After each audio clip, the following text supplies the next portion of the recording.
একটি সুন্দর সবুজ জঙ্গল, চারিদিকে পাখির কলকাকলি আর গাছের পাতার মচমচ শব্দ। সেই জঙ্গলে থাকতো গৌরী নামে একটি মিষ্টি সাদা গরু, আর টুকটুকি নামে পুচকে একটা খরগোশ। সাইজে ওরা আলাদা হলে কি হবে, ওদের মনটা কিন্তু ছিল এক। তারা ছিল একে অপরের খুব ভালো বন্ধু। সারা দিন টো টো করে ঘুরে বেড়ানো আর গল্প করাই ছিল ওদের কাজ। টুকটুকি আনন্দে হাততালি দিয়ে বলল, গৌরী, ও গৌরী, দেখ আজ আকাশটা কত সুন্দর। চল না, আজ নদীর ধারে গিয়ে মনের সুখে খেলি।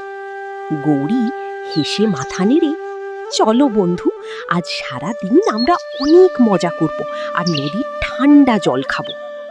কিন্তু সুখের দিন বুঝি এত সহজে সয় না। হঠাৎ করেই ঝোপের আড়াল থেকে হাজির হলো বনের সবচেয়ে হিংস্র শিকারী, বাঘ। বাঘ মনে মনে কুটিল হাসি দিয়ে, আহা, আজ তো দেখছি ভাগ্য একেবারে আকাশ ফুঁড়ে হেসেছি। ওই নরম সরম তুলতুলে ছোট্ট খরগোশটাই হবে আজ আমার দুপুরের রাজকীয় খাবার। উফ, জিভে জল চলে এলো। বাঘ হঠাৎ গর্জন করে লাফিয়ে পড়ে। টুকটুকি ভয়ে কাঁপতে কাঁপতে এদিক ওদিক ছুটতে থাকে। বাঘ তার পেছনে তাড়া করে। টুকটুকি কান্না ভেজা গলায় চিৎকার করে বলতে লাগলো, ডাকতে লাগলো আর বলতে লাগলো, গৌরী, বাঁচাও, আমাকে বাঁচাও, বাঘ মামা আমাকে খেয়ে ফেললো। গৌরী, তুমি কোথায়? বাঘ যখনই টুকটুকিকে ধরতে যাবে, ঠিক তখনই গৌরী নিজের জীবন বাজি রেখে শিং উঁচিয়ে বাঘ এবং টুকটুকির মাঝখানে এসে দাঁড়ায়। গৌরী হুঙ্কার দিয়ে বলল, থামো বাঘ, এক পাও এগোবে না। আমার বন্ধুকে আঘাত করার আগে তোমাকে আমার এই ধারালো শিংয়ের মুখোমুখি হতে হবে। বাঘ অবাক এবং রাগান্বিত হয়ে বলে, কি, সামান্য একটা তুচ্ছ গরু হয়ে তুমি আমাকে আটকাবে? জানো আমি এই বনের রাজা, এক থাবায় তোমাকে শেষ করে দেব। গৌরী দৃঢ় কণ্ঠে বলল, তুমি বনের রাজা হতে পারো, কিন্তু শক্তির চেয়েও বড় একটা জিনিস এই পৃথিবীতে আছে। সত্যিকারের বন্ধু কখনো বন্ধুকে বিপদে ফেলে পালিয়ে যায় না।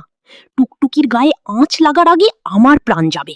গৌরীর অসীম সাহস আর চোখের স্থিরতা দেখে বাঘ থমকে যায়, তার গর্জন থেমে যায়।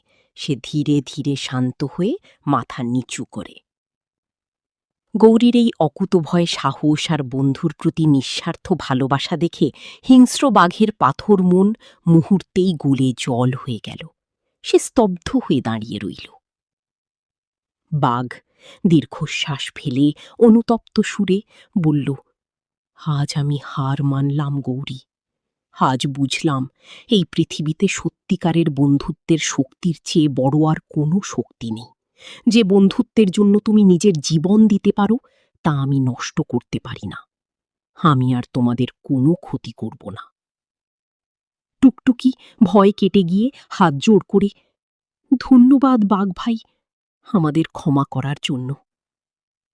গৌরী হেসে বলল, আজ থেকে আর কোনো ভয় নেই। হিংসা ভুলে আমরা সবাই এই বনে শান্তিতে থাকব।